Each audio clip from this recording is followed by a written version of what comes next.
acho que a gente já pode iniciar já com uma oração. Irmãozão Fábio, você dirige a gente em oração, irmãozão, para iniciarmos o estudo, por favor? Amém. Vamos orar. Senhor Deus, nós te damos graça, Pai, por tua bondade em nossas vidas, Pai, porque o Senhor não nos deixou só, Pai, o Senhor resolveu nos amar, Deus, incluir no teu plano de salvação, Pai. O Senhor tem nos guardado, Deus, como famílias, Pai. Obrigado, Pai, pela obra maravilhosa que o Senhor tem feito na igreja de Francisco Morato, Pai, trazendo pessoas, convertendo pessoas, purificando a vida de pessoas, Pai. Muito obrigado, Deus. O Senhor é um Deus maravilhoso e te damos graças por isso, Pai. Reconhecendo, Pai, que se o Senhor tivesse nos largado a nós mesmos, Pai, o nosso fim seria terrível, Pai, mas graças te damos por Cristo Jesus, Pai. Eu lhe peço que o Senhor abençoe, Deus, em nome de Jesus, Senhor, esta reunião que nós teremos agora aqui, Pai, para que tenhamos famílias fortes, Pai, casais fortes, Deus, em nome de Jesus, Senhor, que vivam conforme tua palavra, que glorifiquem o Senhor, Pai. Ó Deus, ajuda nós, maridos, a amarmos nossas esposas como Cristo amou a igreja e que nossas esposas se submetam a nós, Pai, como a igreja a Cristo, Deus, em nome de Jesus, conduza, Pai, o irmão que for dar o estudo agora, fala aos nossos corações de fato, Deus, para que este momento seja proveitoso para a nossa edificação, em nome de Jesus, meu Pai. Amém. Amém. Amém, irmãozão. Glória a Deus. Vamos ver, está chegando mais gente. Maria está chegando. Vamos iniciar então, irmãos. Eu vou pedir para vocês, então, fecharem o áudio. Para a gente começar, então.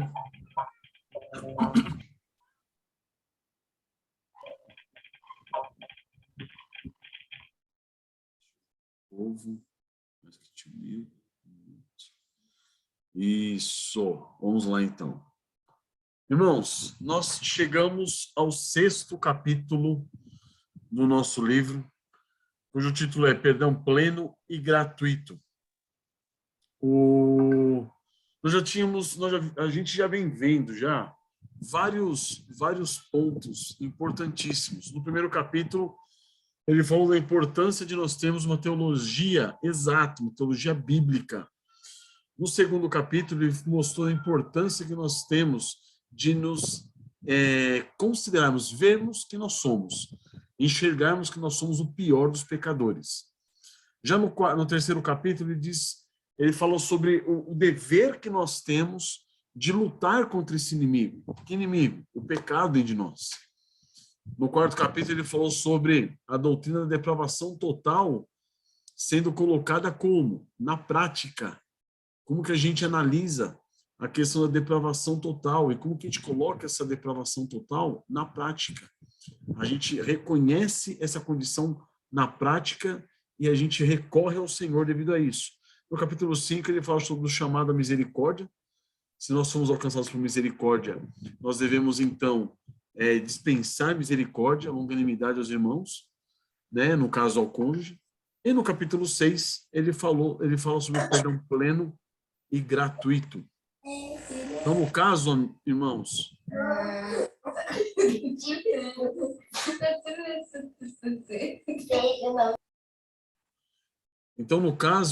nós estamos chegando no 6º capítulo e ele vai falar como unir o que o pecado separou.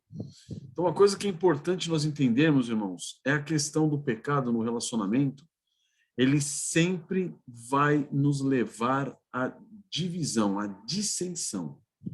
Se nós deixarmos o pecado à solta, livre, ele vai nos levar à divisão. Então, a dissensão, a desunião. Então, o irmão vai mostrar exatamente isso com respeito ao pecado no casamento. Mas ele vai falar também sobre o que pode unir aquilo que o pecado separa. Como que pode ser restaurado o casamento diante de 2 pecadores que disseram sim. Então, essa é a questão, irmãos. 2 pecadores no casamento, saibam que vai dar problema. Então, o que pode resolver isso? A questão do perdão. E aí ele vai mostrar o perdão como o ponto central, o eixo central da vida cristã, eixo central do evangelho. Certo? No capítulo anterior nós vimos um chamado à misericórdia. Nós somos chamados à misericórdia. Por quê? Porque a misericórdia ela provém daquilo que nós recebemos de Deus em Cristo Jesus, que também é misericórdia. Se nós recebemos misericórdia em Cristo Jesus, nós podemos dar misericórdia.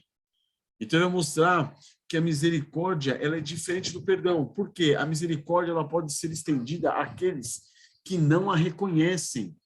Mesmo que uma pessoa esteja em pecado, ela não reconhece que está em pecado, né? Pensando na sua esposa. A esposa está em pecado, ela não reconhece que está em pecado. Nós, como marido, nós podemos dispensar o quê? Misericórdia a ela.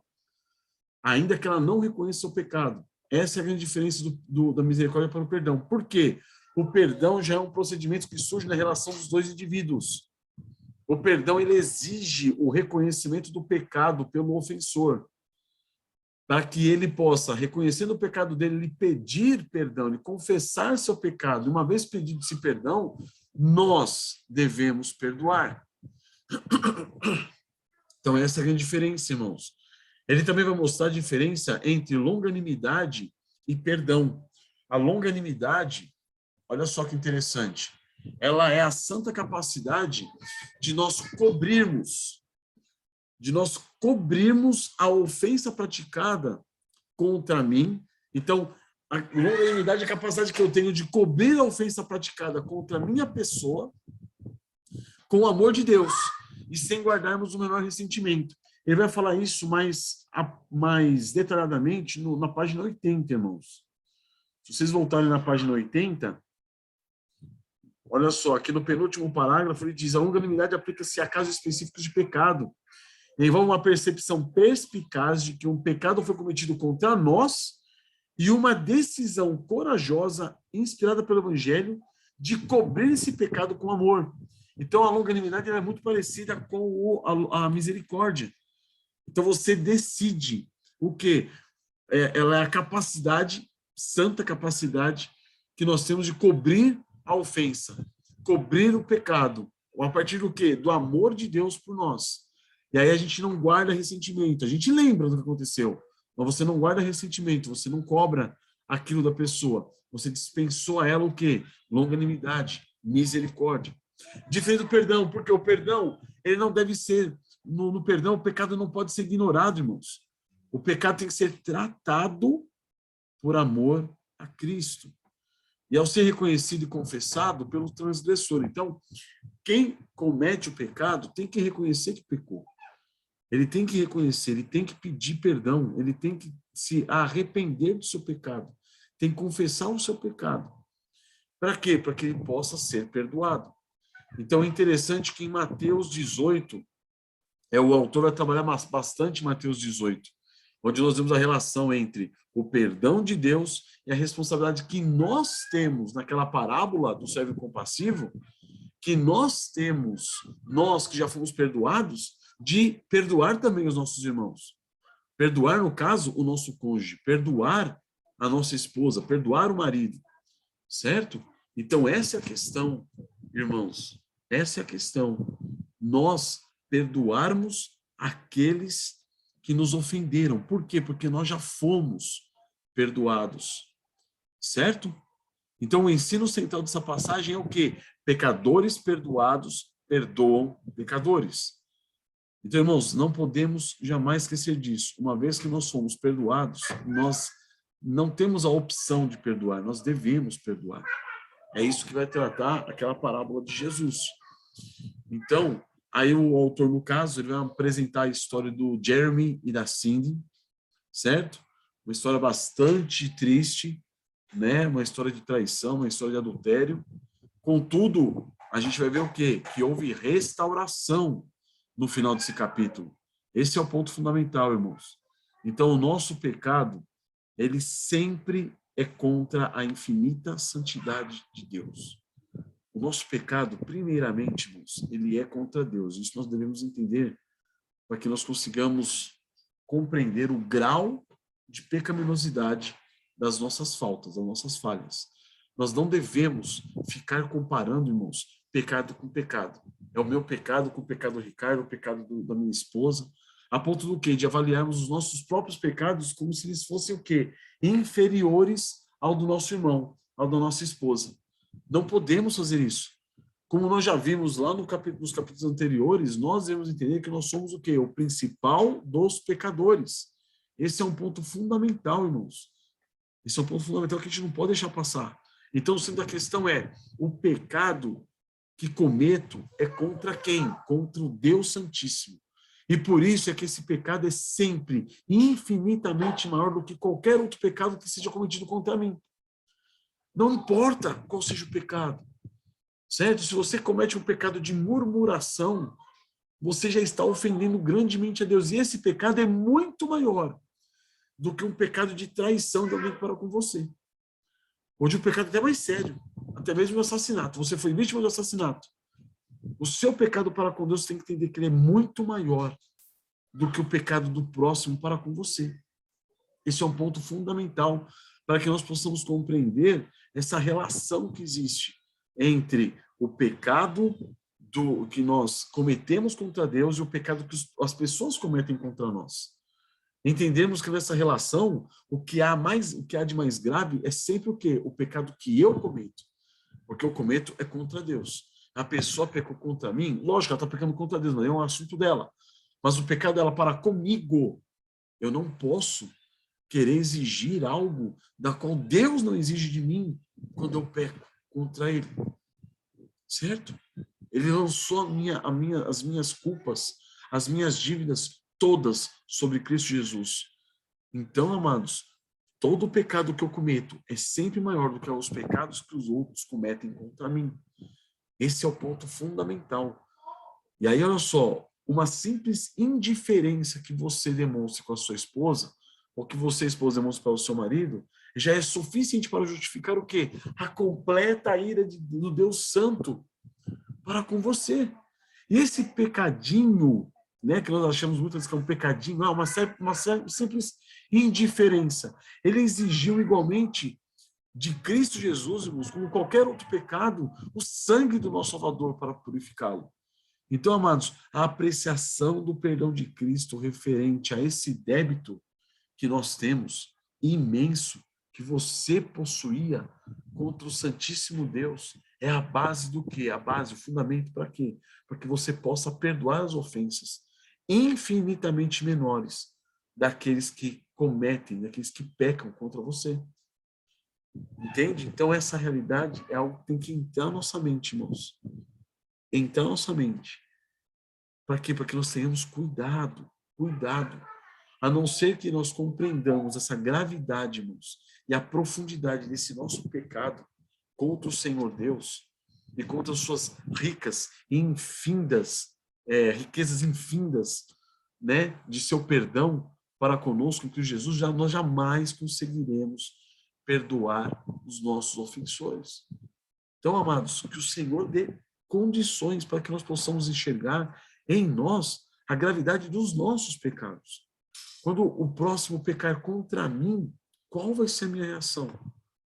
Qual vai ser a minha reação? Isso nós devemos ter cuidado, porque nós temos o dever, irmãos, de perdoar os nossos ofensores, diante do fato de que, o fato inegável de que nós somos piores, o pior dos pecadores, e de que nós temos constantemente contra nós o quê? O Deus infinitamente santo, porque é contra Ele que nós estamos pecando. Agora, se Ele nos perdoa, se Ele nos resgata, nos reconcilia com Ele através de Cristo Jesus, por que eu vou negar reconciliação? Então, cuidado, irmãos. Deus não deixará que o seu santo perdão por nós seja escarnecido, irmãos. Não pode.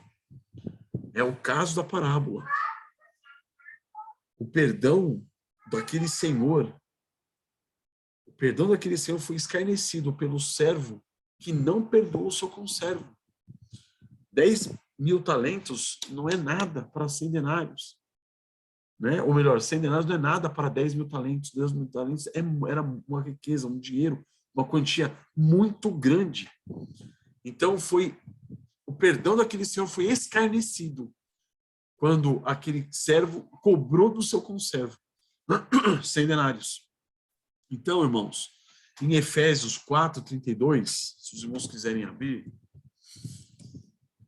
em Efésios, finalzinho do capítulo 4 de Efésios.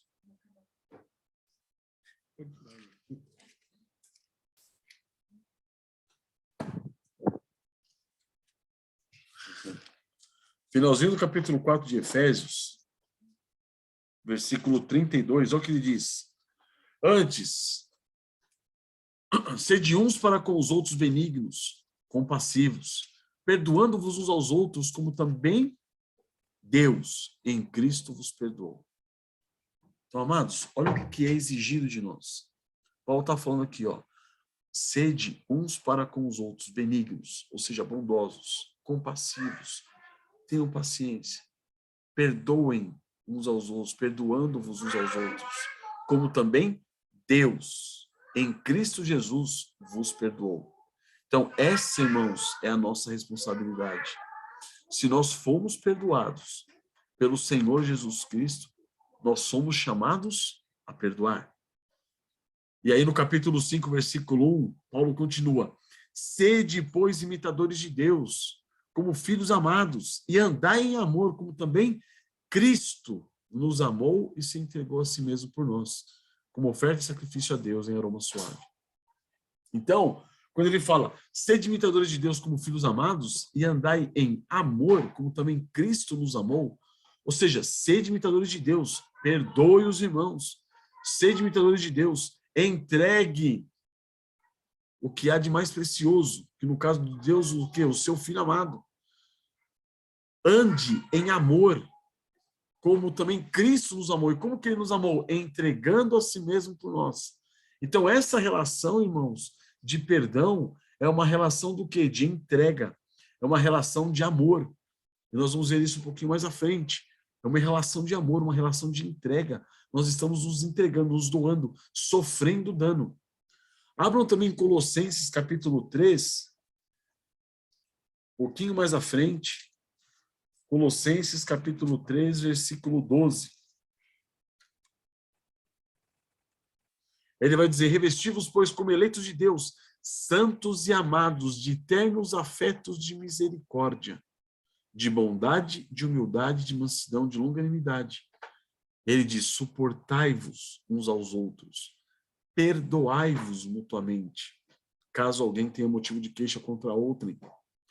Assim como o Senhor vos perdoou, assim também perdoai vós acima de tudo. Assim também perdoai vós. Acima de tudo, isto, porém, esteja o amor, que é o vínculo da perfeição. Então, amados, o que Paulo está falando também aqui aos Colossenses? Da necessidade que nós temos de amparar, suportar uns aos outros, de perdoarmos uns aos outros mutuamente. Por quê? Porque eu vou, mais cedo ou mais tarde, acabar pecando contra o meu irmão. E o meu irmão vai, mais cedo ou mais tarde, acabar pecando contra mim. Isso, irmãos, isso é inevitável. A partir do momento que nós vivemos, sabemos que vivemos com pecadores, é inevitável que haja, que aconteça, que venha ocorrer pecado. Não é isso? É inevitável. Nós vamos, mais cedo ou mais tarde, cair em pecado contra o nosso próximo, contra o nosso cônjuge. Isso é fundamental na relação que nós temos também como igreja. Extremamente fundamental. Porque mais cedo ou mais tarde, irmão vai pecar contra irmão. Agora, qual tem sido a sua atitude? Qual tem sido a sua atitude? Quando alguém peca contra você, pisa no seu calo, qual tem sido a sua reação? De exigir justiça? De exigir que aquele mal, aquele dano seja reparado? Essa é a questão que o autor está trazendo nesse capítulo. Então, se alguém tem motivo de queixa contra outro, perdoa. Perdoe. Perdoai-vos mutuamente. Suportai-vos uns aos outros. Como? Assim como o Senhor nos perdoou. Assim também nós devemos perdoar uns aos outros. Amém, irmãos? Então, a partir daqui, é que ele vai entrar no segundo ponto, falando sobre a questão do perdão, que o custo do perdão, ele é extremamente alto. Por quê? Porque o preço do pecado o custo do pecado, essa dívida, ela é muito grande. Então, o pecado, irmãos, ele é direcionado. Nós sabemos que o nosso pecado é primeiramente direcionado contra Deus. Nós estamos pecando contra Deus. E a dívida que nós temos é extremamente alta. Agora, quando o irmão peca contra mim, ele está pecando contra um mero mortal, um outro pecador. Eu devo o quê? Perdoá-lo. Então, o perdão, irmãos, ele é extremamente custoso. Entendamos isso. Não é algo simples. A gente, por um bom tempo, nós, quando falávamos sobre o Evangelho, sobre Cristo Jesus nos perdoar, nós imaginávamos que o perdão de Deus em Cristo Jesus era pegar os seus pecados, jogar para debaixo do tapete e esquecer. Esquece, faz de conta que eu não vi. Não, não é isso. O perdão, ele é extremamente custoso. E às vezes, irmãos, o preço dele é tão alto que nós chegamos a pensar que nós não seremos capazes de suportar, de pagar por esse preço. Em que aspecto que eu estou dizendo isso? Quando o irmão peca contra você, o seu orgulho, o seu eu, ele se sente tão afrontado, que você, às vezes, fala assim, eu não vou conseguir perdoar. É um preço muito alto para mim. Mas compare-se com Cristo Jesus, o Senhor. Por que eu falo para vocês comparar com o Senhor Jesus Cristo? Porque lá no Getsemane, ele está dizendo, orando para o Pai, diz, Pai, se queres, passa de mim esse cálice, contudo não seja feita a minha vontade e sim a sua. Ele mostra, o Senhor Jesus mostra que o preço do perdão era realmente extremamente alto. Extremamente alto. Era o preço da vida dele. Ele ia ter que entregar a sua vida para pagar os nossos pecados. Então, o preço é extremamente alto, o custo é muito pesado. Agora, se o Senhor Jesus Cristo fez isso por nós, por que nós não podemos fazer isso pelos nossos irmãos? Então, quando o irmão peca contra você, você está disposto a arcar com esse custo? E saiba que esse custo, o custo desse pecado do irmão contra você, se você está diante do irmão, o irmão pediu perdão, está arrependido e você deve perdoá-lo. O custo disso, o que é? A sua vida. É morte para nós perdoarmos o nosso próximo. É morte. Por quê? Porque o perdão, irmãos, o perdão é um milagre divino, que só pode fluir de nós para o nosso próximo através de 3 fatores. Que o autor, inclusive, ele mostra como sendo 3 válvulas. O primeiro ponto, irmãos, do perdão é necessário que o ofensor, aquele que te ofendeu, aquele que pecou contra você, ele se arrependa. É necessário que ele venha pedir perdão para você. Então, para quê? Para que você possa dispensar perdão. Se não houver isso, você pode ter misericórdia do pecador, você pode ter longanimidade com o pecador, mas não perdão.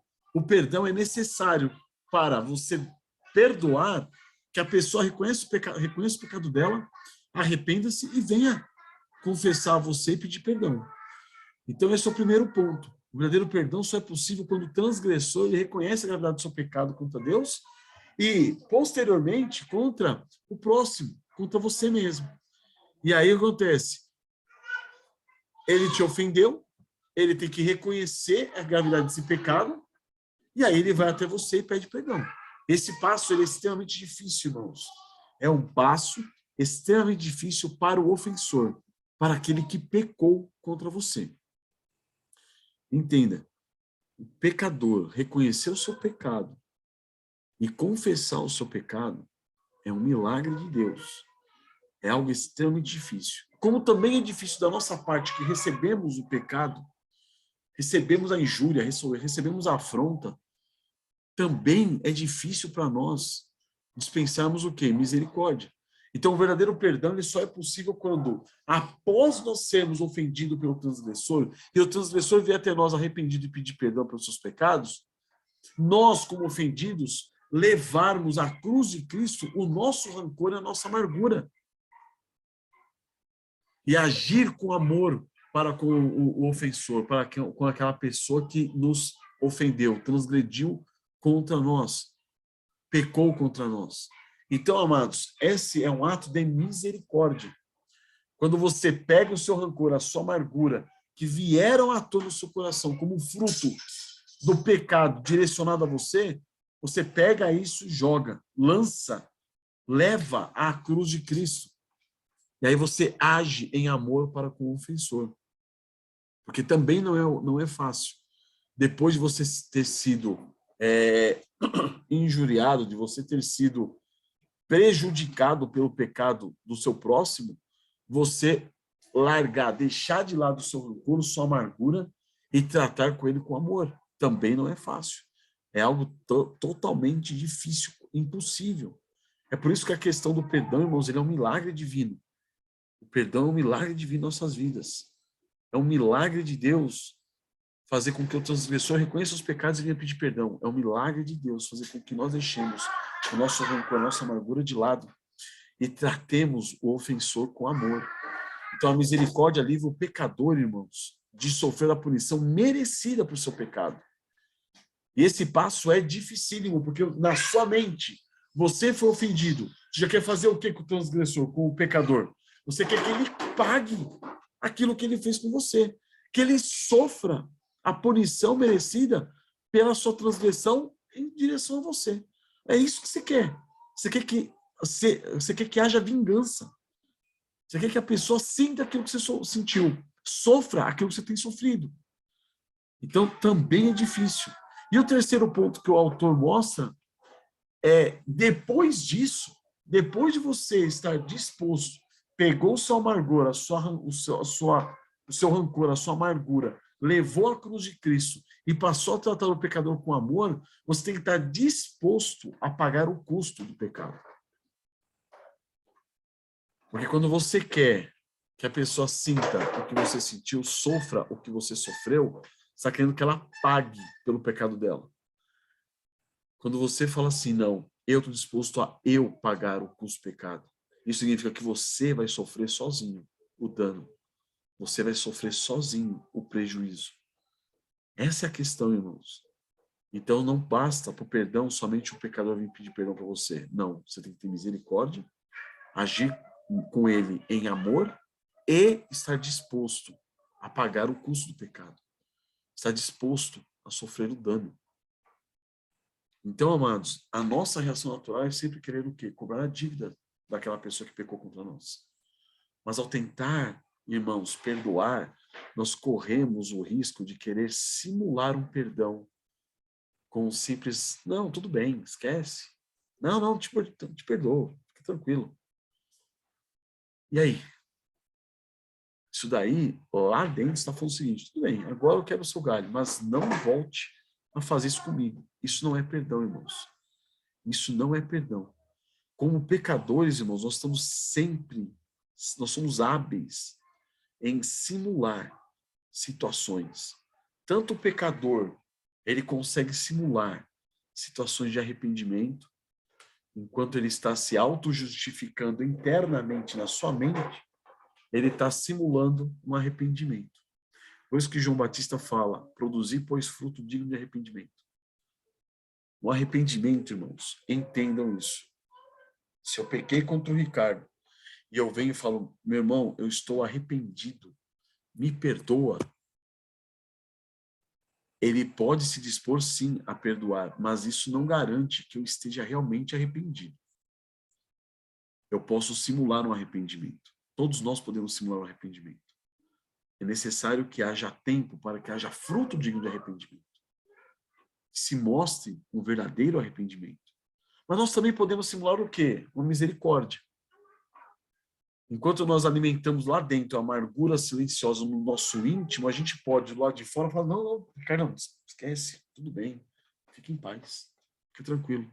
E aí você simula um ato de misericórdia, o qual, se o Ricardo depois, lá na frente, cometeu o mesmo pecado contra mim, eu vou jogar tudo na cara dele, aquilo que ele fez da última vez. Então, o que é isso? É perdão? Não é perdão. É misericórdia? Não é misericórdia. É uma simulação de misericórdia. Como nós também podemos simular, irmãos, o fato de nós sofrermos o dano do pecado do próximo. Enquanto nós estamos lá maquinando como que nós lançaremos no rosto dele o próximo, esse pecado, quando lá na frente ele vai pecar. E aí eu estou simulando o quê? O sofrer o dano, tá bom. eu vou sofrer o dano, mas lá na frente eu te pego. Estão entendendo? Então, irmãos, o autor ele vai falar sobre o verdadeiro perdão. O verdadeiro perdão é ver o pecado do outro como algo realmente maligno, irmãos. O pecado do próximo é algo realmente maligno. É um pecado. É algo miseravelmente maligno. Agora, diante disso, nós enfrentamos e aceitamos o custo do pecado. Pelo poder da graça abundante de Deus em Cristo Jesus, nosso Senhor. É isso que é perdão. Você realmente reconhecer que o pecado que foi cometido contra você é algo maligno, algo terrível, mas você está disposto a fazer o que Cristo fez por você. Amar o seu próximo. Lançar o seu rancor, a sua mágoa, sua ira de lado. Lança a cruz de Cristo. Enfrente esse pecado e aceite o preço, o custo dele. Isso é perdão. Entendem, irmãos? Contudo, não é tão simples assim. Por quê? Porque ele é difícil demais, irmãos. É difícil demais. Não adianta nós pararmos para analisar agora e falar assim, ó, quando o Ricardão pecar contra mim, então eu já sei como eu vou fazer. Eu vou, com misericórdia, amá-lo e vou, então, sofrer o dano do pecado dele. Não é tão simples assim, irmãos, porque envolve morte. Envolve a morte de mim mesmo. Entende? E essa situação, irmãos, ela complica quando você percebe que a concessão do verdadeiro perdão não traz a garantia de que o pecador não vai mais pecar contra você. Esse é o grande problema. Esse é o grande problema. Quando eu peco, ou melhor, quando o Ricardo peca contra mim e eu o perdoo, essa não é a garantia de que ele não vai mais pecar contra mim nessa determinada área. Não é, ou seja, você tem que estar disposto a pagar o preço agora e se colocar diante do Senhor com misericórdia, vai estar disposto a pagar da próxima vez. Aí você fala assim, mas aí já é demais. Aí já é demais, pastor. Aí já é muita coisa. Eu já estou sofrendo dano agora, tenho que sofrer depois também. Descanse no fato de que é exatamente isso que acontece com você desde a sua conversão. Você conheceu Cristo Jesus, não conheceu? Você pediu perdão dos seus pecados ao Senhor Jesus Cristo, não perdeu? Você reconheceu-se pecador, arrependeu-se. Mas hoje, depois dele ter te perdoado, depois de você ter sido reconciliado com Deus, depois de você poder falar assim, justificado, pois, pela fé, tenho paz com Deus. Depois de tudo isso, você ainda peca contra ele. E você ainda vai todo dia a ele arrependido. Como consequência desses seus pecados. E ele faz o quê? Ele te perdoa. Abram comigo em Lucas, capítulo 17.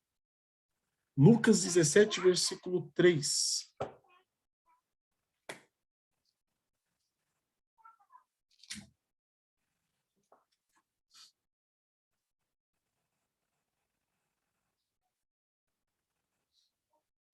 Então, irmãos, Lucas 17:3 diz o seguinte: acautelai-vos, olha só, cuidado. Acautelai-vos, nós vimos esse domingo, significa cuidado. Tome cuidado. Se teu irmão pecar contra ti, repreende-o. Se ele se arrepender, perdoa-lhe. Se por 7 vezes no dia pecar contra ti, e 7 vezes vier ter contigo dizendo, estou arrependido, perdoa-lhe. Então disseram os apóstolos ao Senhor, aumenta-nos a fé. Olha que fantástico é isso. Olha como é fantástico isso. O amor, irmãos, só pode ser dispensado pela fé. Por quê? Pela fé naquilo que Cristo fez por você. Se você crer que o Senhor Jesus Cristo te salvou, pagou a sua dívida, ele sofreu o seu dano, e hoje, continuamente, dia após dia, ele continua sofrendo os danos do seu pecado.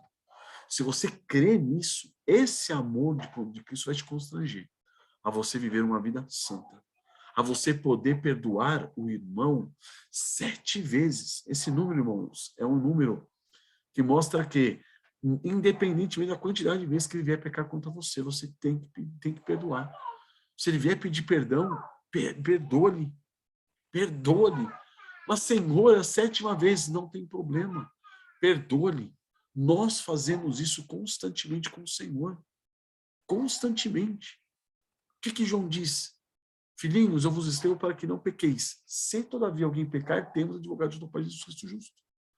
Nós temos um advogado que está lá à nossa disposição. Para quando nós pecarmos, nós corremos até ele. E arrependidos, falamos, Senhor, tem misericórdia de mim, pecador. E ele vai nos perdoar. Aqueles que são constantemente perdoados são capazes de perdoar constantemente os outros. Então, irmãos, o grande problema que impede nós de perdoarmos nosso próximo é nós não enxergarmos a gravidade dos nossos próprios pecados. Nós não enxergarmos a grandeza da misericórdia e do amor de Cristo Jesus para conosco, dia após dia, porque ele se compadece nas nossas fraquezas. Entende, irmãos? Então, amados, isso nos leva ao último ponto, que é o quê? O perdão é o meio que Deus determinou para restaurar os nossos relacionamentos. Por quê? Porque o pecado, ele rompe, o pecado, ele divide. Então, se eu peco contra o Ricardo e o Ricardo se ofende, acabou. Entrou aqui entre nós uma barreira de separação, de divisão. Quando eu me arrependo do meu pecado, vou até o Ricardo e ele, por sua vez, com misericórdia divina, me perdoa, acabou. A barreira que estava aqui foi embora. Voltamos a ter o quê? Comunhão. A ter o quê? Relacionamento. Então, irmãos, o pecado ele está no centro do Evangelho. Ele está no centro do Evangelho, é o eixo do Evangelho. E por isso, que ele é considerado a característica de todo cristão. É o perdão que faz com que nós possamos ser identificados como cristãos. É o perdão. Jesus disse isso, que nós seremos reconhecidos pelo amor que nós temos juntos para com os outros. Que amor é esse? É só o fato de eu receber o Ricardo em casa, receber ele com uma janta, ele me receber na casa dele, eu vir visitar a filhinha dele. É isso? Não. Também é uma expressão do amor na relação de perdão. Porque mais cedo ou mais tarde eu vou pecar contra ele, mais cedo ou mais tarde ele vai pecar contra mim. E nós devemos estar dispostos a amarmos uns aos outros. Como Cristo nos amou e ainda nos ama. Ele tem nos amado dia após dia, irmãos. Na parábola do nosso Senhor Jesus Cristo, do servo compassivo, ele diz o seguinte: aqueles que não perdoam não serão perdoados. Ele termina a parábola desse jeito. Aquele que não perdoa não será perdoado. Ou melhor, se pararmos para analisar, aquele que não tem condições de perdoar é porque ele não foi perdoado. Ele não foi perdoado. Ele aderiu a uma religião, ele aderiu a uma religião evangélica, achando que está seguindo Cristo, mas ele não consegue perdoar, por quê? Porque ele não foi perdoado. Ou seja, irmãos, o perdão, ele foi planejado por Deus e ele é exemplificado, irmãos, perfeitamente pelo nosso Senhor Jesus Cristo. Para quê? Para que apesar do pecado, irmãos, para que apesar do pecado, nós pudéssemos o quê? Continuamente desfrutar a restauração com Deus e com os irmãos. Quando nós pecamos, existe um certo bloqueio entre nós e Deus. Estava conversando com o Ricardo Stevanini isso ontem. Quando nós pecamos, surge um bloqueio entre nós e Deus. O que nós fazemos? A gente tenta pagar por esse pecado nós mesmos, tentando justificarmos diante de Deus, esse problema vai continuar. Esse pecado, essa barreira entre nós e Deus vai continuar. Como nós devemos fazer? Correr para Cristo, reconhecer nossos pecados e pedir perdão, porque Ele perdoa. E sabendo que Ele nos perdoa, é restaurada essa comunhão com o Senhor. A mesma coisa com os nossos irmãos. A situação é a mesma, irmãos. Não muda. Não muda. O perdão, irmãos, é o modo pelo qual Deus nos possibilita restaurar os nossos relacionamentos com os nossos irmãos no reino de Deus. Então, se na igreja nós temos problemas, se na igreja nós temos pecados, inclusive, pecados de irmãos contra irmãos, é por meio do perdão que a gente vai resolver o problema. É por meio do perdão que vai haver restauração. A mesma coisa no casamento. Quando nós estamos tratando de um casamento com um cônjuge cristão, principalmente nessa condição, nessa circunstância. Você está casado com uma irmã em Cristo, está casado com um irmão em Cristo, glória a Deus por isso. Que o perdão seja exercido no seu lar. Então, embora, irmãos, admitamos que o pecado está entre nós, porque nós somos pecadores, é por meio do perdão que ele não causará divisão entre nós. Enquanto não houver perdão, vai haver o quê? Divisão. Mas lembrem-se, esse aspecto, ele está intimamente ligado com as duas partes. É uma questão de relacionamento. Se eu peco contra o Ricardo, eu tenho que reconhecer o pecado e ir lá até ele pedir perdão. E uma vez feito isso, ele, por sua vez, como cristão, ele vai dispensar amor, dispensar misericórdia e me perdoar e estar disposto a sofrer o dano. Então, amados, nós somos chamados a buscar o perdão bíblico. Para quê? Para que não haja divisão entre nós, para que não haja divisão entre o casal, o cônjuge. Busque o perdão bíblico. Lembre-se daquelas 3 válvulas. O ofensor deve reconhecer que pecou, e pedir perdão, e se arrepender e confessar o seu pecado.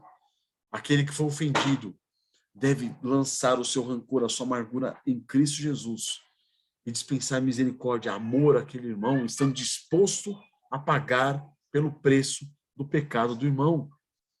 Certo, irmãos? Então, onde o perdão é empregado e o arrependimento ele é vivenciado, ali acontece o quê? Restauração de relacionamento. Então, se não há restauração no relacionamento de 2 crentes, tem alguma coisa errada.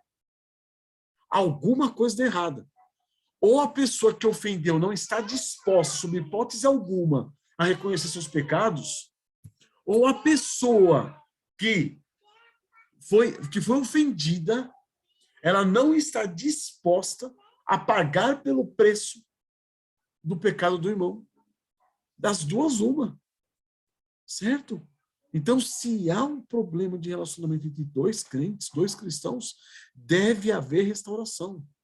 Não pode haver o quê? Divisão, facção. Não pode.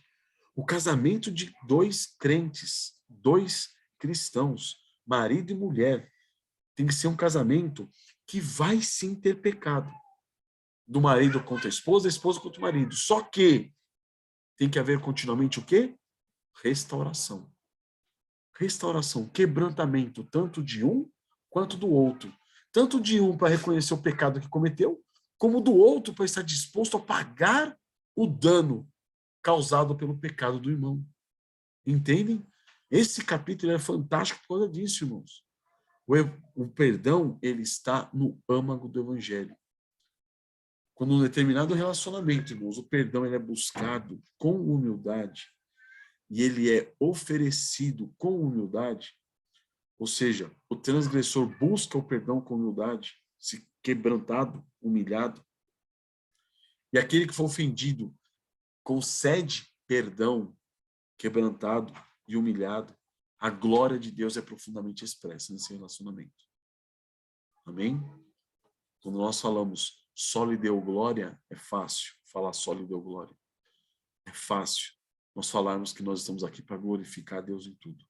O difícil é glorificar a Deus nesses momentos. Momento de morte. Momento em que o pecador tem que reconhecer o seu pecado. E a pessoa que foi ofendida tem que estar disposta a sofrer o dano do pecado do irmão. Certo? É assim que nós glorificamos a Deus. Ficar gritando glória, glória, glória não resolve nada. É nesse sentido que nós glorificamos ao Senhor nosso Deus profundamente por meio das nossas vidas. É nesse sentido que as pessoas vão olhar de fora e falar assim, realmente, eles são discípulos de Cristo, porque eles agem como Cristo agiu. Eles perdoam como Cristo perdoa. Eles amam como Cristo ama. Então a nossa grande dívida, irmãos, foi perdoada em Cristo Jesus. Agora, essas pequenas dívidazinhas que os nossos ofensores têm para conosco, nós devemos perdoar constantemente. Amém? Essa lição essencial desse capítulo, e é por isso que eu digo para vocês que esse livro ele é extremamente importante, porque ele não diz respeito somente à nossa relação matrimonial, nossa relação conjugal, mas ele diz respeito a todas as relações que nós temos com os nossos irmãos. Todas. E até mesmo com o ímpio. Até mesmo com o ímpio. O Kaique trouxe uma vez, há um tempo atrás, um testemunho dele com o patrão dele. Ele reconheceu o pecado que ele estava cometendo e foi pedir perdão para o patrão. A pessoa, o ímpio, vai dar um nó na cabeça da pessoa, não vai entender nada. Mas a sua parte você fez. Você reconheceu o seu pecado, foi lá pedir perdão. Glória a Deus por isso. É essa a nossa atitude. Então, quando nós pecamos contra o ímpio, nós devemos fazer o quê? Pedir perdão. Agora, se ele vai perdoar, se ele vai... não importa. A nossa parte nós devemos fazer. Certo? Quando nós pecamos, nós devemos reconhecer o nosso pecado.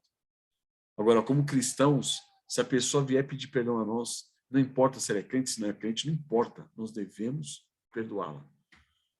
Porque os pecados de nossos pecados para com Deus são infinitamente maiores do que qualquer pecado que é cometido contra mim. Então, que o Senhor nos ajude nesse sentido. Amém, irmãos? Amém. Vamos concluir com a oração, então? Vamos curvar nossas cabeças, depois a gente abre para a contribuição dos irmãos. Deus eterno, quão pesadas são essas palavras, ó Pai. Ó Deus amado, nós sabemos, meu Deus, quão fracos somos, quão pecadores nós somos, meu Pai. Sabemos quanta malignidade há em nossos corações, ó Deus. E sabemos, ó Pai, que se não fosse por Tua graça e o Teu amor, jamais estaríamos aqui, na Tua presença, ó Deus, tratando de assuntos tão sublimes, tão grandiosos e tão profundos, ó Deus, que dissecam a nossa alma, dissecam o nosso coração, mostram quem nós somos, mostram quem nós somos por dentro, Pai. Tem misericórdia de nós, ó Deus, e guia-nos como discípulos, servos de nosso Senhor Jesus Cristo. Guia-nos, ó Pai, a uma vida de quebrantamento, uma vida de arrependimento, de reconhecimento dos nossos pecados, ó Pai, de confissão dos nossos pecados. Leva-nos, ó Pai, a confessar os pecados que nós temos cometido, a partir de um reconhecimento, ó Pai, que nos leva a um profundo arrependimento. Ajuda-nos, ó Deus. Mas ajuda-nos, ó Pai, também quando fomos ofendidos pelos irmãos, a nós estarmos dispostos, ó Pai, a pagar o preço, a pagar o dano, ó Pai, sofrer o dano daquele pecado que veio, ó Deus, em momento que nós não esperávamos, que veio, ó Pai, para ativar, ó Pai, pecados em nós de rancor, de amargura, de ira, de ódio, de raiva. Ó Senhor, que possamos jogar todos esses sentimentos pecaminosos, ó Deus, diante dos pés da cruz de nosso Senhor Jesus Cristo, ó Pai. Não permita que nós sejamos dominados por esses pecados como reflexo, ó Pai, do pecado de algum outro irmão para conosco. Ó Senhor, ajuda-nos a perdoar, ó Pai. Ajuda-nos a perdoar como Cristo Jesus nos perdoou. Sabemos, ó Deus, que isso é uma atitude divina, ó Pai. Por isso nós pedimos o auxílio do Teu Santo Espírito. Ajuda-nos, ó Pai.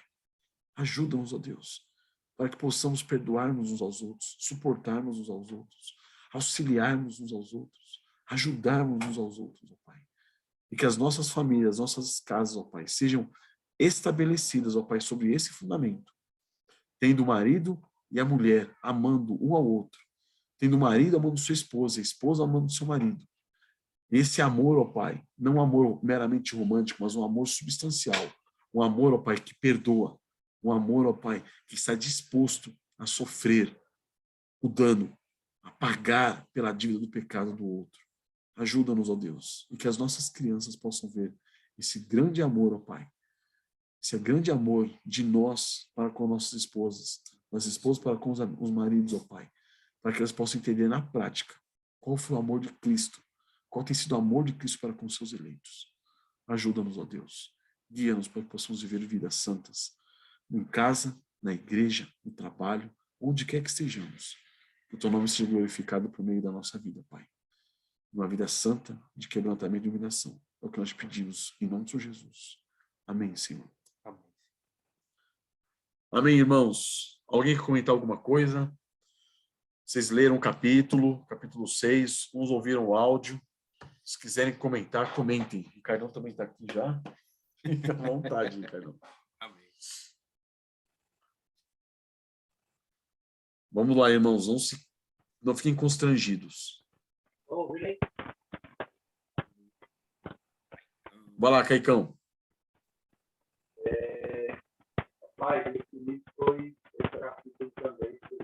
Caicão, o áudio está muito, muito, muito ruim.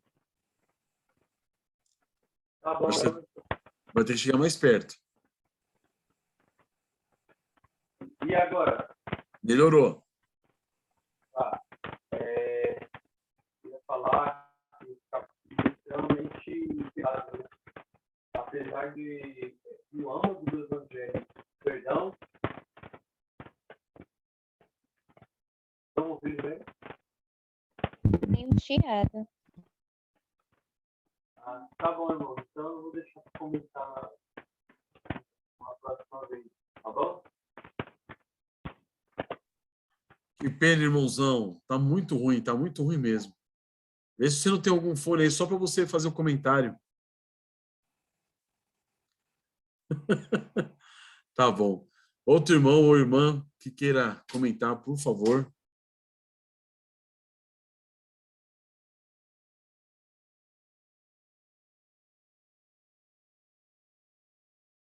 Vai lá.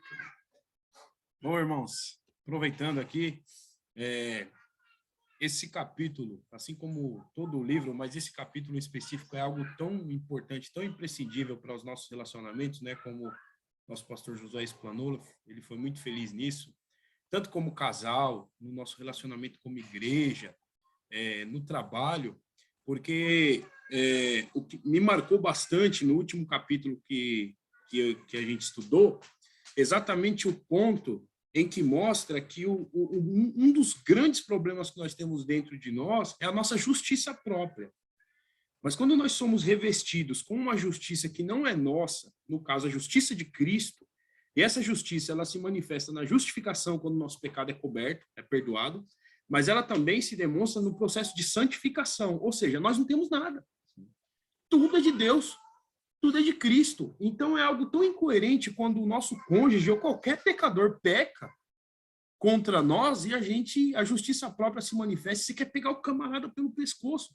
É uma coisa insana isso. Por quê? Porque é você que tinha que ser pego pelo pescoço por Deus. Mas não, o que Deus fez? Perdoou, transformou, concedeu graça e misericórdia. E você vive agora nessa graça. Você é santificado através dessa graça, não por mérito seu. Então é a coisa mais incoerente do mundo quando você não quer perdoar. Quando você olha para dentro de você e aquela justiça própria querendo levar o irmão para o tribunal, querendo levar o cônjuge para o tribunal, é uma coisa que não reflete nada do evangelho. Por isso que é muito importante isso, irmãos, e é exatamente o que o pastor falou. É luta, é matar o velho homem dentro de você, é entender que o maior pecador é esse que convive com você, que está a todo momento junto com você. E é isso. Sem isso, nós não somos livres. Nós vivemos presos pelo nosso próprio velho homem, que fica ali a todo momento, querendo fazer com que nós olhemos para o pecado dos irmãos e achamos que é maior do que o nosso. Então, esse é um ponto para a gente pensar, orar e continuar lutando contra nós mesmos. Exatamente. É uma luta, é uma guerra. Não pensem que é algo simples, né?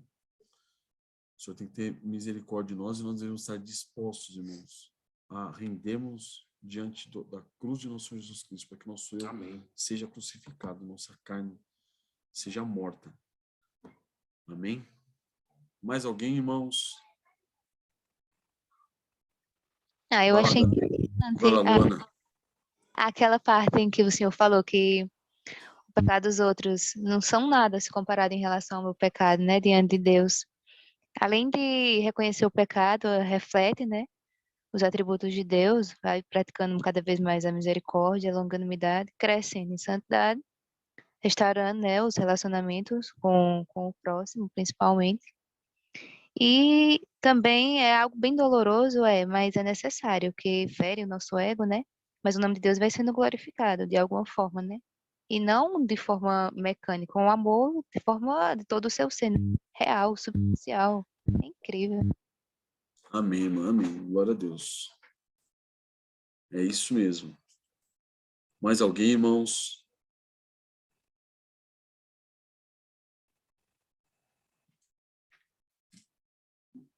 Só isso. Vai lá, Flávio. Você que está com Moisés aí, ó. Comenta alguma coisa, irmão. Ô, pastor, Fala, Davi.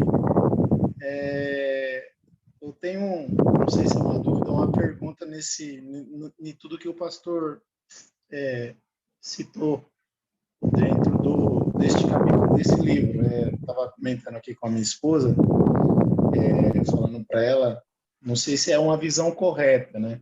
Mas Pode perguntar. Se eu não souber responder, eu falo para o Ricardo responder. Deus, ele nos colocou como representantes dentro do nosso lar, ou seja, nós somos os sacerdotes do nosso lar. E, como diz a palavra, a gente tem que ter esse amor pelas nossas esposas.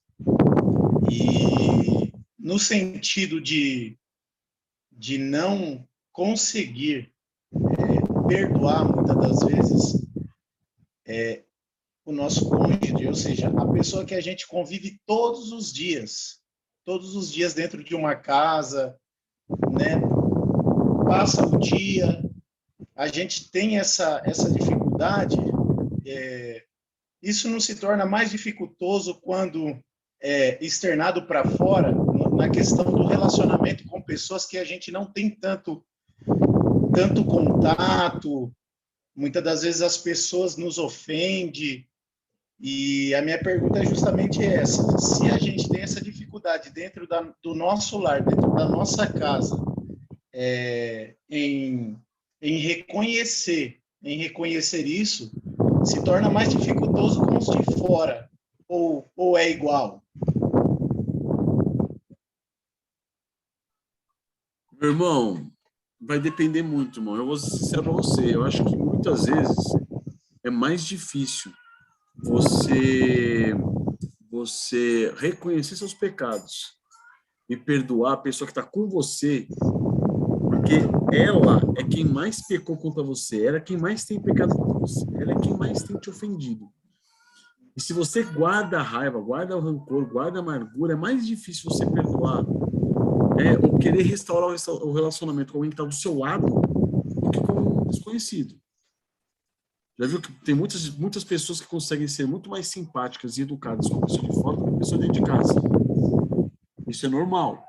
Mas a grande questão do perdão, irmão, é a seguinte: o perdão bíblico, o perdão verdadeiro, ele não diz respeito ao outro, mas sim a nós. Que foi aquilo que nós estávamos falando.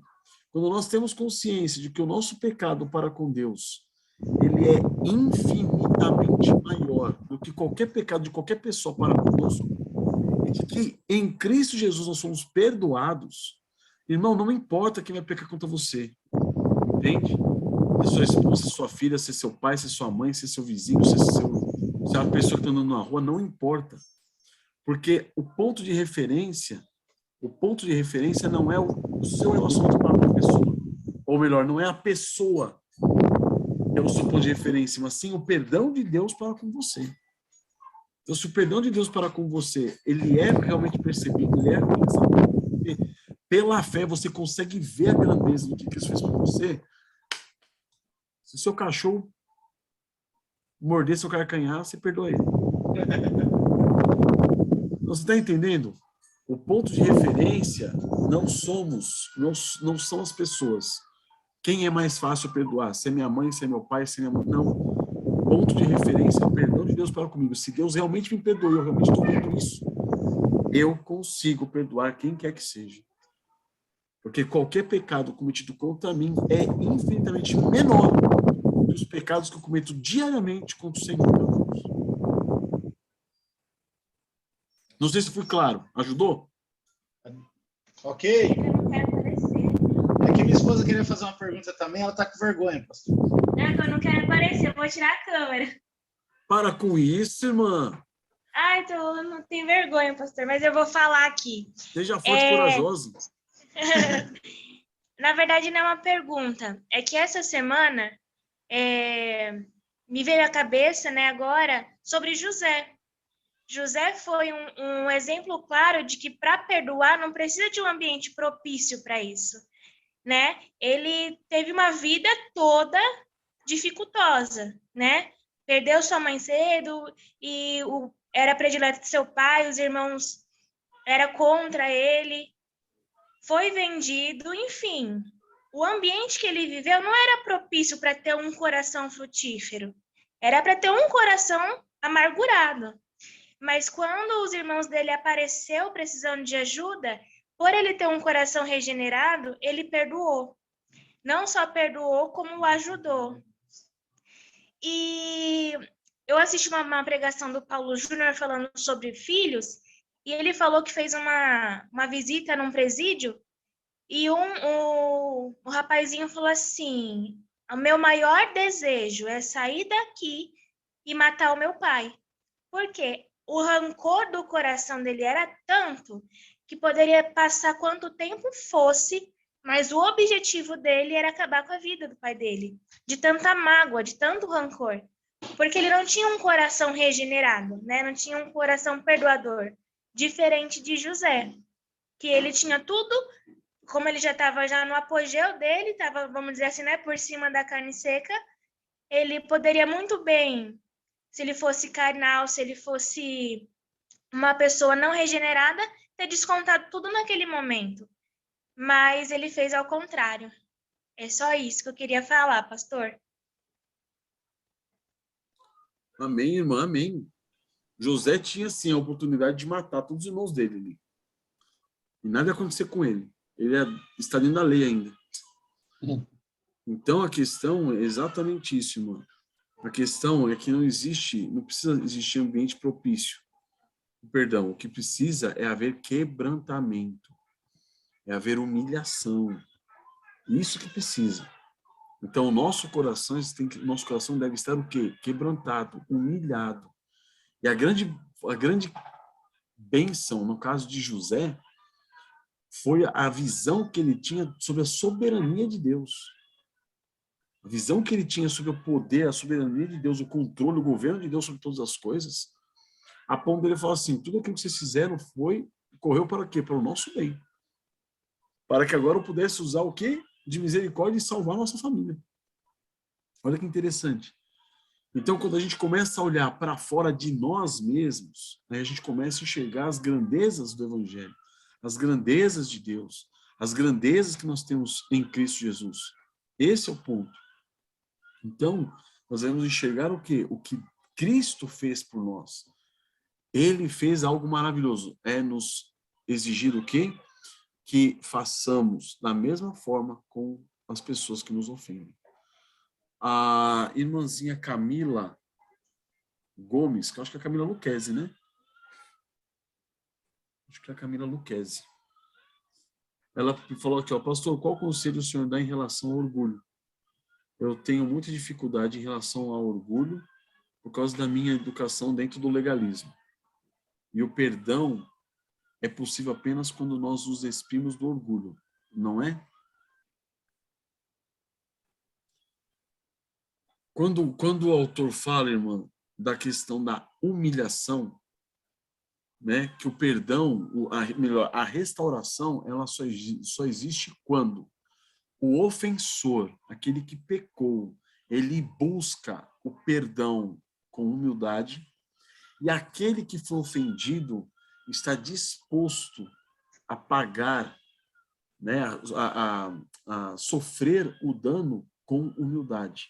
Por que ele fala isso? Humildade nos dois aspectos, porque tanto quem peca quanto quem recebe o pecado tem que estar numa condição, irmãos, de quebrantamento, de humilhação. Não tenha dúvida disso. Irmã, não foi só você que foi educada no legalismo, nós nascemos legalistas. Todos nós nascemos legalistas, todos nós somos legalistas por natureza. E todas as religiões, elas inflam, elas promovem esse legalismo em nós, todas. É só o cristianismo, só o evangelho que não.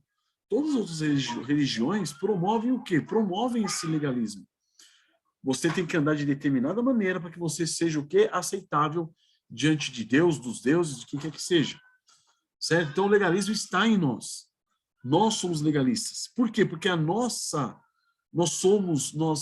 lutamos pela nossa justiça própria, como disse o Ricardo agora há pouco. nós somos justos aos nossos próprios olhos. Então, quando nós somos justos aos nossos próprios olhos, gente, qualquer pessoa que encostar em mim, eu tenho justiça própria suficiente para condenar essa pessoa para o inferno. Porque eu sou tão bom, eu sou tão justo, que eu chego a ser o meu ídolo, a ser o meu Deus. Se você pisar no meu dedinho, eu mato você. Certo? É essa a ideia de quem é justo aos seus próprios olhos. Ele é a lei para si mesmo. Ele é a regra de si mesmo. Está entendendo? Então, irmã, não tenha dúvida. A questão do perdão é uma questão que está envolvida o quê? Morte de mim mesmo, negação de mim mesmo, tomar a cruz e seguir a Cristo. Isso, invariavelmente, vai exigir de nós o quê? Humilhação, quebrantamento, contrição. Então, o orgulho não tem vez numa situação dessa. Não existe. Não existe espaço para orgulho. Amém? Não existe espaço para justiça própria. Só existe espaço para o quebrantamento e para a humilhação diante do Senhor. Amém? Não sei se eu te respondi, irmãzinha. Mais alguém, irmãos?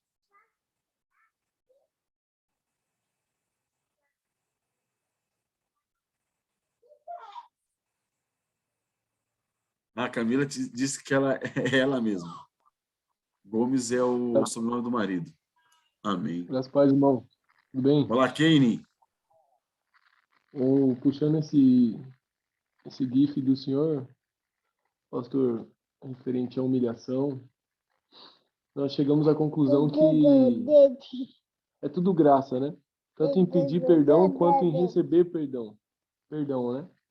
Porque em muitas ocasiões, colocando numa forma mais clara, quando a gente vai ajudar alguém, é muito fácil, muitas das vezes, nós nos disponibilizarmos para ajudar. Mas quando nós precisamos de ajuda, é difícil. E nós sabemos que até no ato de receber, se nós não tivermos a graça de Deus, nós podemos receber algo de alguém totalmente orgulhosos. Foi isso que a irmã Luquésia disse, que o senhor comentou também. E quando nós vemos isso na cruz do Calvário, é exatamente o mesmo. Os dois lados têm que morrer, tanto de quem está recebendo e tanto de quem está dando. Pela própria justiça de Deus, nós vemos isso, que o próprio Deus, para dar, ele teve que morrer. Deus teve que matar Cristo Jesus na cruz do Calvário para nos dar. E o beneficiário só fomos a gente. Que jactância temos agora em receber isso? Não tem orgulho nenhum. Não tem jactância nenhuma, não tem louvor nenhuma, a não ser humilhação, por sabermos que aquilo que nós estamos recebendo, nós não podemos pagar esse preço. Nós não, igual a parábola do credor, o valor é muito alto. É muito alto. Como que eu posso agora me orgulhar por aquilo que eu estou recebendo? Eu não tenho condição nem de pedir perdão corretamente, porque eu não tenho uma grandeza de tão grande pecado, muitas das vezes. E muitas vezes eu não tenho a condição nem de receber, porque o pecado é tão maligno no nosso coração que dos dois jeitos ele nos deixa orgulhosos, tanto para pedirmos perdão e tanto para recebermos. Colocando agora na prática referente ao nosso casamento. Quando nós pecamos, muitas das vezes não vamos ao nosso cônjuge pedir perdão pelo orgulho, por acharmos que somos melhor, por achar que a pessoa que está ao nosso lado é mais pecador do que nós. Nós sempre somos as pessoas injustiçadas. E, por outro lado, quando alguém peca contra nós e nos é dada essa oportunidade do quê? De dar agora o perdão, corremos o risco também. O pecado é enganador demais. Hoje eu estava falando com a Karine e eu mandei para ela um trechinho de um sermão que o sermão dizia assim: por que nós ainda caímos em pecado? Por causa das promessas que o pecado nos faz. Então, isso é válido para todas as nossas áreas. O pecado ele é tão ao ponto de nos enganar, ser traidor dentro de nós, que ele sempre nos dá uma promessa. Em todas as circunstâncias, ele sempre nos gera uma promessa. E aí, basta nós estarmos afastados da palavra de Deus, basta nós estarmos entregues aos nossos próprios corações, nós cairemos nessas promessas. Esqueceremos as promessas de nosso Senhor Jesus Cristo.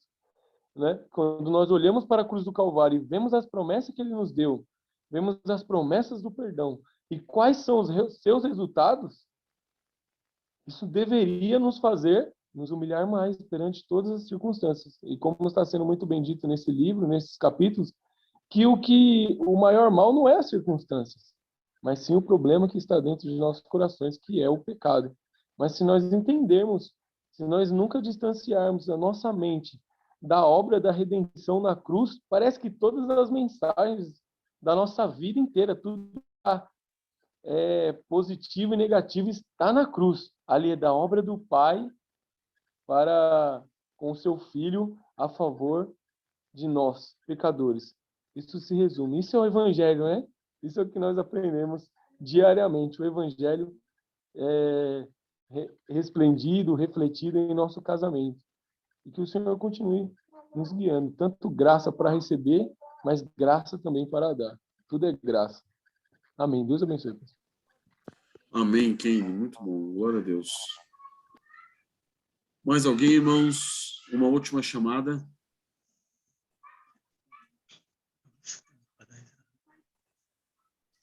Mais alguém? Mais alguém? Ô, pastor, rapidinho, só um comentário muito breve. Fala, Davi. Eu me lembro que na outra denominação onde a gente estava, era até engraçado que a gente trazia isso com a gente. Tipo assim, um irmão ofendia o outro, aí o outro dizia assim, fulano de tal te ofendeu, falou mal de você, um exemplo, né? Fez algum mal para você. Ele olhava e falava, a Bíblia diz, não toquei nos seus ungidos. Então é ele Deus, ou seja, jogava a responsabilidade para Deus, se ausentava e estava tudo certo.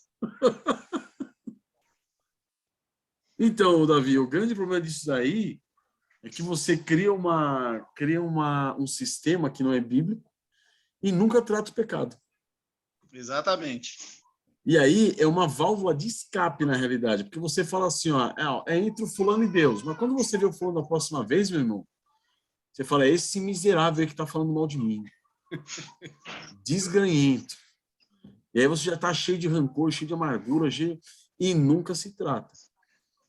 Então, o grande problema é justamente esse. É você não tratar o pecado. Você não tratando o pecado, você só surge mais pecado nessa história. E chega um ponto, rapaz, que você é irreconhecível como cristão. Você não é um cristão. Você é uma mutação, porque... Entende? Então, que nós possamos ser bíblicos, não somente na nossa teoria, na nossa teologia, mas que essa teologia bíblica ela venha ao nosso coração e nós possamos agir biblicamente. Né? Agir biblicamente, porque são coisas que a gente não está acostumado. Exemplo. A gente trata como a coisa mais normal do mundo a gente sair de uma igreja. A gente hoje trata como a coisa mais normal do mundo você se divorciar. Hoje, você considera a coisa mais normal do mundo você romper um relacionamento de amizade.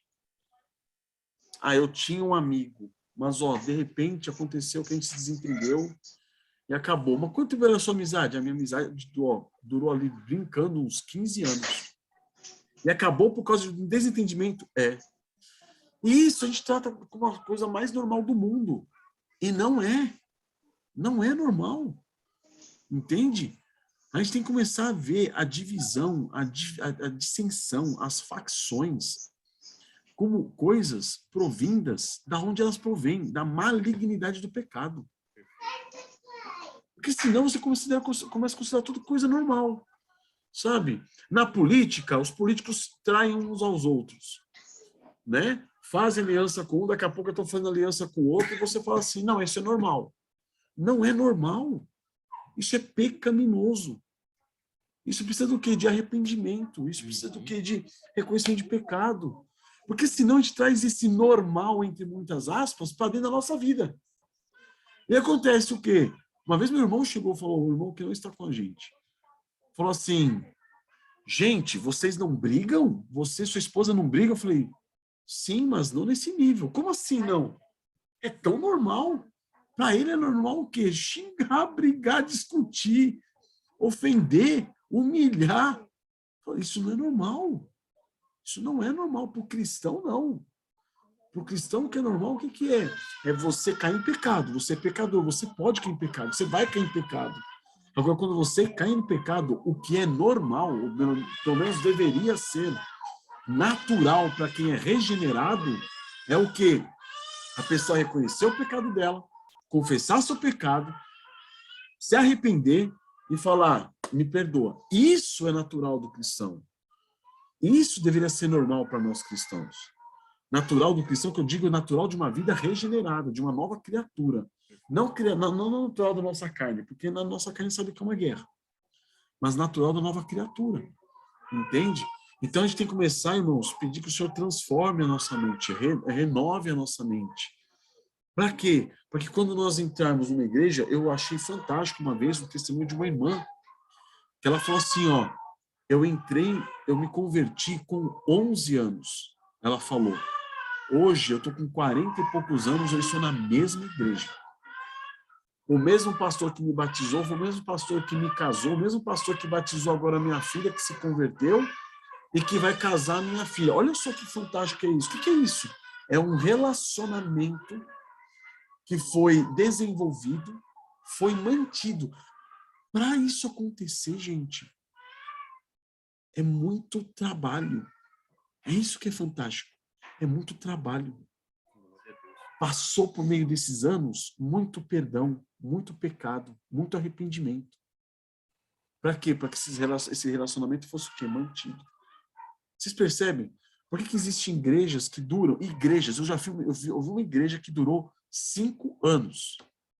Uma igreja todinha, depois de 5 anos desde a sua plantação, ela sumiu, desapareceu, rompeu.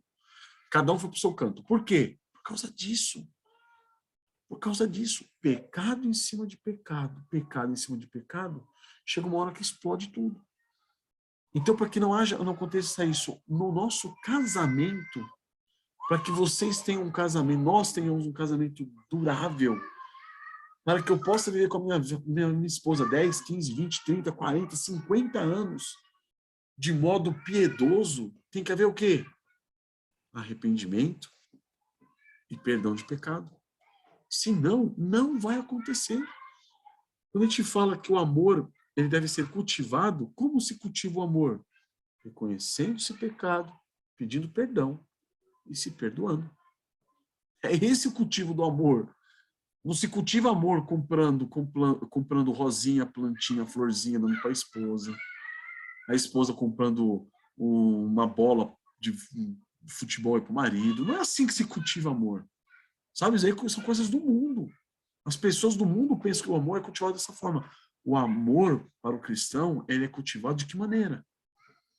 Reconhecendo seu pecado, arrependendo dos seus pecados, pedindo perdão e perdoando. Não tem outro jeito.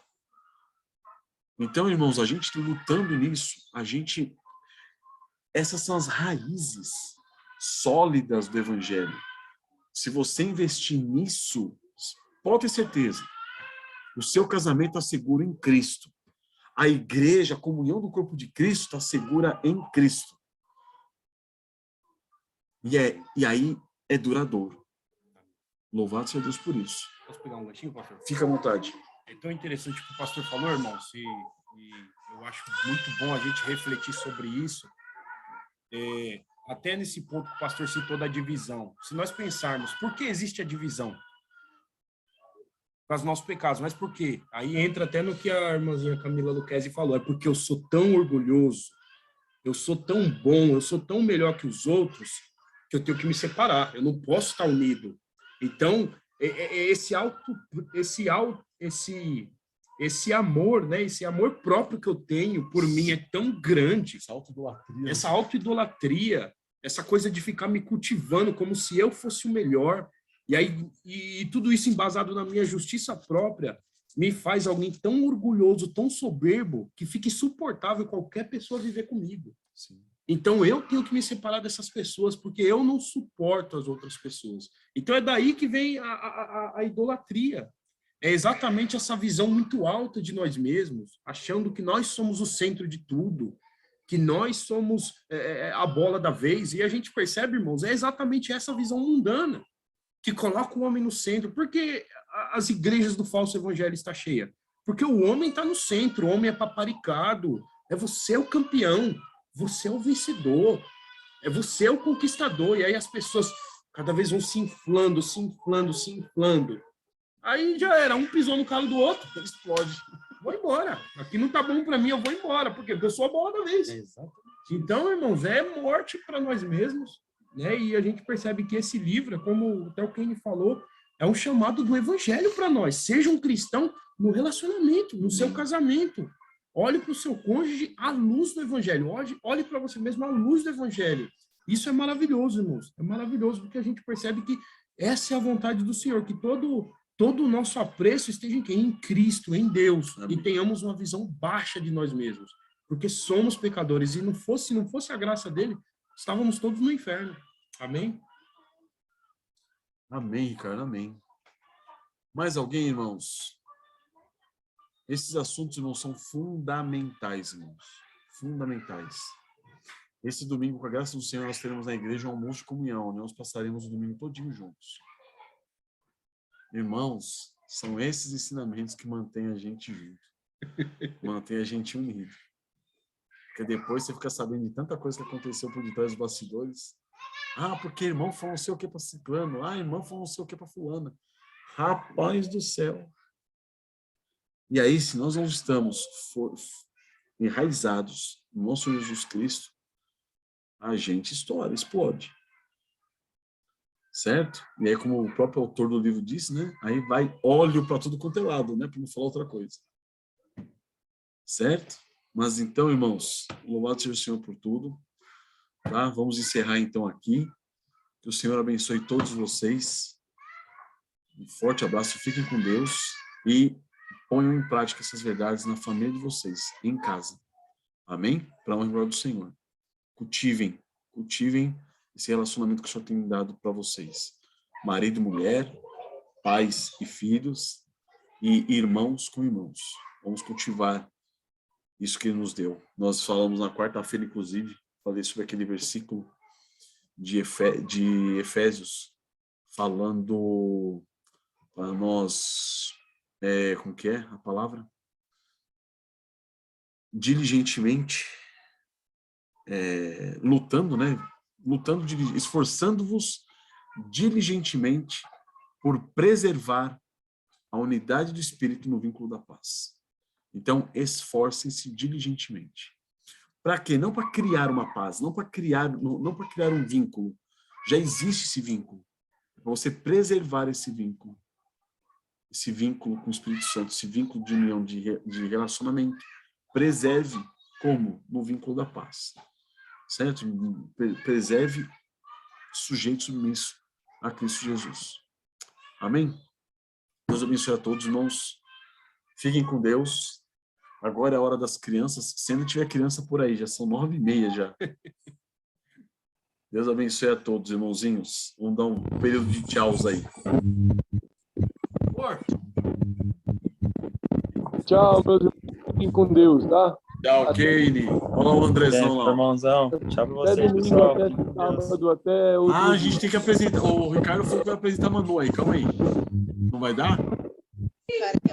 Manu tá na choradeira pura, hein?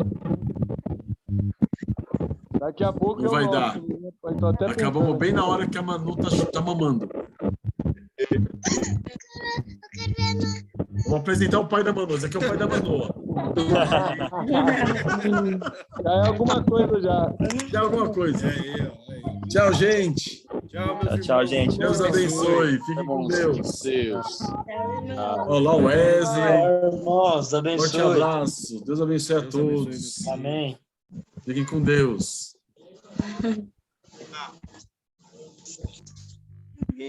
Tá no serviço, André?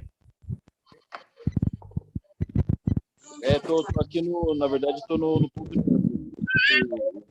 Santo Antônio. Ah, tá no ponto? Boa. Cara, hein? Tchau. Olha lá a Beca lá. ó. Tchau, Fiquem com Deus, Beca. irmãos. Tchau, Helena. Tchau, Helena. Tchau, pastor. Tchau. Olha mais uma criança lá. Ó. Tchau, Bia. Moisés, a criança. Tchau, gente. Ô, Silvanão.